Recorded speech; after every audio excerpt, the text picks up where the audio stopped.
Hello friends, in this video I will show you how to save or convert Excel file as a zip file. So firstly, click on File and Save.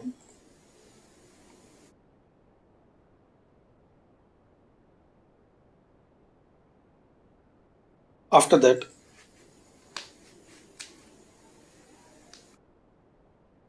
right click on your Excel file. Go cursor to WinRAR. Click on Add to Archive. Now here select Guys Zip. Then click on OK. Then here click on OK. That's it. So this is the simple and basic way guys to convert your